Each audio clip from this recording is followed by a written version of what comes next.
एक मल्लाह था, नाव चलाने वाला।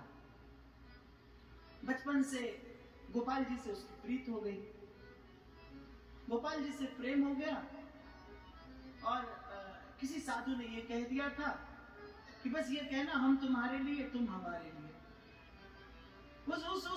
उस बाल सुलभ मन में वो विचार, वो भावना अंकित हो गई कि बस हम गोपाल जी के और गोपाल जी हमारे। और बोले तुमसे कोई भजन साधन के लिए पूछे, तुमसे कोई घर संसार के लिए पूछे, तुमसे कोई व्यवहार व्यापार के लिए पूछे, तो बोले बस एक बात का जवाब देना। बोले गोपाल जी जाने हम क्या जाने। बोले बस गोपाल जी जाने हम क्या जाने। अब उसने तो यही मंत्र रट लिया, जो कोई पूछे बोले गोपाल जी जाने हम क्या जाने। अब उसके बालक बड़े हुए, एक कन्या दो पुत्र थे। कन्या के विवाह का प्रश्न उपस्थित हुआ तो पुत्रों से मिलकर उसने कहा कि नगर सेठ से थोड़ा सा धन लेकर और कन्या का विवाह करते हैं और फिर परिश्रम करके धन अर्जित करेंगे, सेठ का धन लौटा देंगे। पढ़ा लिखा था नहीं, सेठ से धन लेकर कन्या का विवाह कर दिया और पुत्रों के साथ मिलकर परिश्रम किया, धन अर्जित किया और सेठ का धन लौटा दिया। जिस दिन सेठ जी को धन लौटाने के लिए दिया, सेठ जी को रसीद देनी थी। सेठ जी ने देखा कि पढ़ा लिखा तो है नहीं। अब व्यापारियों की चालाकी तो आप जानते ही हो, तो उसने कहा पढ़ा लिखा तो है नहीं। उसने झूठी रसीद बनाकर दे दी, रसीद पर कुछ और लिखा और दे दिया और सच्ची रसीद अपने पास में रख ली। और कुछ दिनों के बाद उस मल्लाह पर मुकदमा कर दिया कि इसने मेरा धन नहीं लौटाया। अब जब जज के सामने उपस्थित हुए तो उसने कहा कि तुमने रुपया नहीं लौटाया। बोले हुजूर मैंने रुपया लौटाया। बोले जब तुमने रुपया लौटाया तो कोई था वहां। बोले हाँ हमारे गोपाल जी थे, क्योंकि हम तो जहां जाते हैं उन्हीं को संग लेकर जाते हैं। बोले रसीद कहाँ है। बोले ये माई बाप ये रसीद है। अब रसीद देखी तो रसीद पर तो कुछ लिखा था नहीं, रुपए की देनदारी संबंधित कोई बात नहीं लिखी थी। तो जज ने कहा कि ये तो रसीद ठीक नहीं है, कोई और रसीद होगी। बोले हमारे पास तो यही है, असली रसीद के बारे में गोपाल जी जाने हम क्या जाने। तो बोले कौन है ये गोपाल जी। तो बोले हम उनके हैं वो हमारे हैं। बोले कहां रहते हैं। बोले जहां हम रहते हैं। बोले तुम कहां रहते हो। बोले जहां गोपाल जी रहते हैं। अब जज समझ गया, लेकिन कहते सच्चाई की अपनी एक चमक होती है, सत्य का अपना एक आभा मंडल होता है। जज संस्कारी था, वो उसको विचार करना पड़ा कि ये व्यक्ति झूठ तो नहीं कह रहा है, कोई ना कोई रहस्य तो है। तो जज ने क्या किया, जज ने कहा कि जो इस लेन देनदारी के गवाह है उन गोपाल जी को बुलाया जाए। जज ने गोपाल जी के नाम के सम्मन जारी कर दिए। अब जो सम्मन ले जाने वाला था वो पूरे गांव में डोल रहा है। बोले गोपाल जी कहाँ रहते हैं, गोपाल जी कहाँ रहते हैं। बोले क्यों, उनके नाम के सम्मन है। गांव में एक ही गोपाल जी का मंदिर था। अब मंदिर के पास जब वो पहुंचा, कचहरी का आदमी पुजारी समझ गया। पुजारी को ये सब घटना मालूम थी। उसने कहा हाँ भैया यहीं आओ, यहीं रहते हैं गोपाल जी। और पुजारी ने भगवान के नाम से दस्तखत करके और सम्मन ले लिए और भीतर जाकर भगवान के चरणों में सम्मन धरकर कहा, बोले प्रभु आपके लिए सुंदर वस्त्र आभूषण आते रहे, आज ये बड़ी विचित्र भेंट आई है, स्वीकार कर लेना।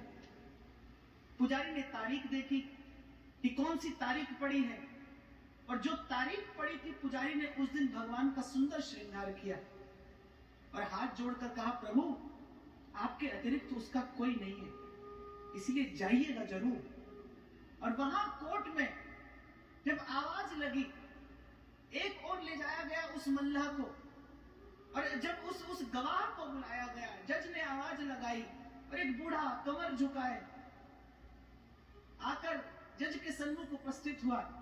बोले तुम थे वहां जब रुपया दिया गया। बोले हाँ हुजूर मैं था। रसीद कहाँ है। उस बूढ़े ने कहा सेठ जी के घर में अमुक अलमारी में और अमुक बही खाते के भीतर रसीद रखी है, सेठ जी यहीं रहे, आप सिपाहियों को भेजिए रसीद मंगा लीजिए। जज ने भेजा, उसी स्थान पर रसीद रखी थी। मल्लाह को बरी कर दिया गया, सेठ जी को सजा हो गई। लेकिन जज के मन में कुछ खटका है। जज को लगा कोई ना कोई घटना तो घटी है, अब जज ने फिर से मल्लाह को बुलाया। बोले वो जो आए थे वो कौन थे? बोले गोपाल जी थे। कहाँ रहते हैं? जहां हम रहते हैं।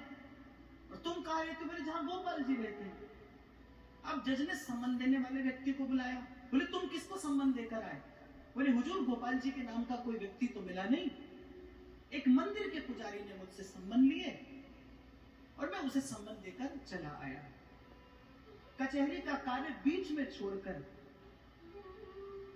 और जज साहब घर पहुंचे और कमरा बंद कर फूट फूट कर रोए।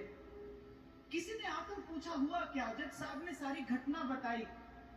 तो कहा फिर रोते क्यों हैं? प्रसन्न होइए, आपको तो भगवान का दर्शन हुआ। पर जज साहब कहते रोने का कारण कुछ और है। बोले सो क्या? सुख सारद नारद शेष महेश दिनेश के ध्यान ना आते रहे।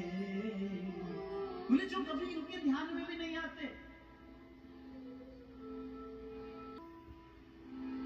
सुई ईस अदालत में सन्मुख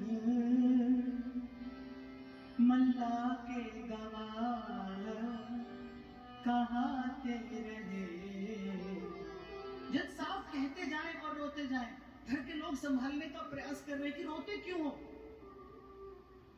आकर चले गए इसलिए रोते हो? बोले नहीं, सुख धोखे दरस दियो जो दियो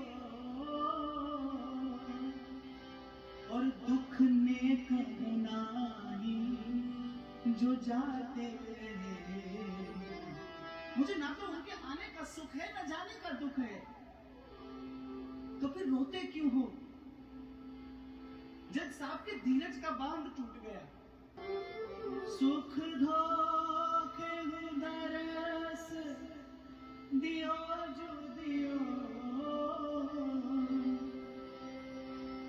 दुख ने कहनाही जो जाते रहे।